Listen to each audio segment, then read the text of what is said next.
دعوت اسلامی کی شعبہ FGRF کے تحت گزشتہ سال کی طرح اس سال بھی ماہ اگست شروع ہوتے ہی ملک بھر میں شجرکاری مہم کا بھرپور انداز میں آغاز کر دیا گیا ہے، اور اس مہم کے ذریعے لوگوں میں شعور بیدار کرنے کے لیے اراکین شورا اور FGRF کے اسلامی بھائی اور مبلغین دعوت اسلامی شہر شہر گاؤں گاؤں لوگوں کو درختوں کی اہمیت و فوائد سے متعلق آگاہی بھی فراہم کر رہے ہیں۔ شجرکاری مہم کے سلسلے میں رکن شورا مولانا حاجی عبدالحبیب اتاری نے سندھ کے شہر حیدرآباد میں رکن شورا حاجی محمد ایاز اتاری و عاشقان رسول کے ہمراہ ایک نجی اسکول میں پودا لگا کر شجرکاری مہم کا آغاز کیا۔ اس موقع پر ان کا کہنا تھا کہ ہمارا کام پودے لگا کر محض کارکردگی بنانا نہیں، بلکہ ہماری شجرکاری مہم اس عزم کے ساتھ ہے کہ ہمیں پودا لگانا ہے اور اسے درخت بنانا ہے۔ شعبہ FGRF الحمدللہ پچھلے 3 سالوں سے شجرکاری کی مہم لے کر چل رہا ہے۔ ہمارا نعرہ ہے پودا لگانا ہے، درخت بنانا ہے۔ اب تک ہم 25 لاکھ پودے لگا چکے ہیں اور ان 2 پودوں کو سنبھالنے کا کام بھی جاری ہے۔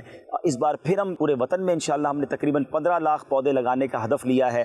دین و دنیا کے فوائد ہیں لیے یہ شجرکاری، پیارے آقا اور صحابہ نے بھی کی ہے شجرکاری۔ رکن شورا حاجی محمد ایاز اتاری نے حیدرآباد میں قائم ایم اسپتال میں MS ڈاکٹر عبدالقادر اور ڈاکٹر صادق میمن کے ہمراہ FGRF کے تحت شجرکاری مہم کا آغاز کیا، جس میں اسپتال کے ڈاکٹرز اور دیگر اسٹاف نے بھی شرکت کی۔ دین و دنیا کے فوائد ہیں لیے یہ شجرکاری، پیارے آقا اور صحابہ نے بھی کی ہے شجرکاری۔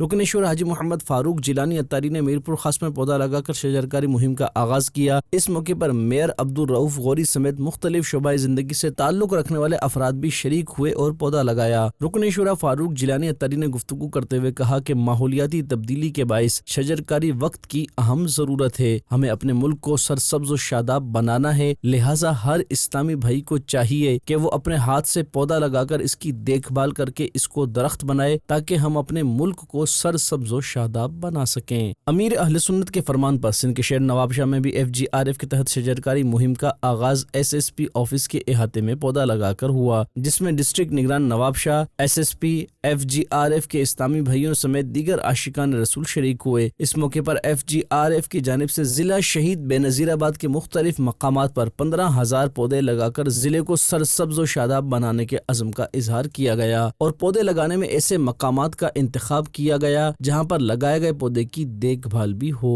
FGRF جو ہے دعوت اسلامی کا ایک ادارہ ہے جو ہر سال ہمیں جو ہے معاونت کرتا ہے پلانٹیشن میں، اور اس سال بھی انہوں نے جو ہے پلانٹیشن ڈرائیو اسٹارٹ کی ہے، اور یہ ایک بہت اچھا اقدام ہے، اور یہ ماحول کی بہتری کے لیے جو ہے وہ ایک مثبت اس میں ثابت ہوگا، اور میں امید کرتا ہوں کہ ہمارا بھی ان کے ساتھ اور ان کا بھی ہمارے ساتھ تعاون رہے گا، اور اس کو ہم انشاءاللہ سکسیسفل بنائیں گے۔ ڈسٹرکٹ سانگڑ کی تحصیل ٹنڈو آدم میں قائم مدنی مرکز فیضان مدینہ اور اس کے اطراف میں بھی شجرکاری مہم کے سلسلے میں پودے لگانے کا سلسلہ ہوا، جس میں تحصیل نگران سمیت دیگر عاشقان رسول بھی شریک ہوئے۔ اس موقع پر مبلغ دعوت اسلامی کا کہنا تھا کہ آکسیجن کے بغیر زندگی کا تصور ناممکن ہے۔ درخت کاربن ڈائی آکسائیڈ لینے کے بعد انسانوں کو آکسیجن فراہم کرتے ہیں، جو انسانوں کے لیے انتہائی ضروری ہے، لہٰذا فضا کو دوست ماحول بنانے کے لیے اب ضروری ہو گیا ہے کہ بڑے پیمانے پر شجرکاری کی جائے، اور اسی مقصد کے تحت FGRF نے ملک بھر میں شجرکاری مہم کا آغاز کر دیا ہے۔ شعبہ FGRF کے تحت سندھ کے شہر ٹنڈو اللہ یار میں بھی ماہ اگست شروع ہوتے ہی شجرکاری مہم کا آغاز سیشن کورٹ ٹنڈو اللہ یار میں کیا گیا۔ اس موقع پر ذمہ داران نے گفتگو کرتے ہوئے کہا کہ FGRF کا پاکستان میں تقریباً لاکھوں لاکھ پودے لگانے کا ہدف ہے، اور انشاءاللہ الکریم ٹنڈو اللہ یار میں بھی ہزاروں پودے لگائے جائیں گے۔ امیر اہل سنت کے فرمان کے مطابق بلوچستان کے شہر خوزدار میں بھی شجرکاری مہم کا آغاز ہو گیا ہے۔ اس سلسلے میں جامع مسجد فیضان امیر معاویہ میں علماء کرام اور دعوت اسلامی کے ذمہ داران نے مل کر پودے لگائے۔ اس موقع پر علماء کرام نے دیگر عاشقان رسول سے اپیل کی کہ وہ بھی دعوت اسلامی کی شعبہ FGRF کے تحت شروع ہونے والی شجرکاری مہم میں بھرپور ساتھ دیں اور اپنے آس پاس پودے لگا کر اس کا خیال بھی رکھیں۔ آخر میں ملک کی سلامتی اور شجرکاری مہم کی کامیابی کے لیے دعا کی گئی۔ نگران کلات ڈویژن نے شجرکاری مہم کی مناسبت سے مدنی خبروں کو بتایا۔